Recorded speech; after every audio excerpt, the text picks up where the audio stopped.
নাজানো কিয় হিমন্ত মামাই আমাৰ ল'ৰাবিলাকৰ লগত এনেকুৱা কৰে, মানে ল'ৰাকৰ মনত বহুত কষ্ট দিয়ে।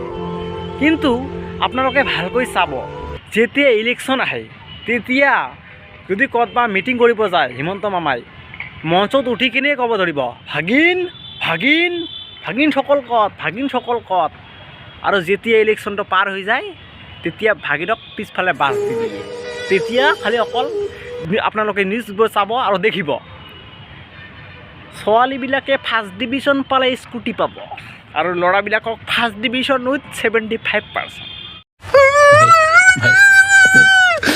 মামা এইটো বহুত অন্যায়।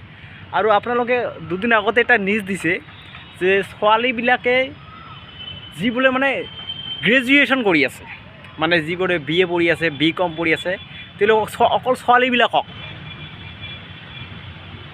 মাহে মাহে 1000 টকাকৈ দিব, মানে যিমান দিন কলেজত থাকিব। আচ্ছা মামা, ল'ৰাবিলাকে আপোনাৰ কিবা ক্ষতি কৰিছে নেকি? ভাগিনী কি কিবা ক্ষতি কৰিছে নেকি?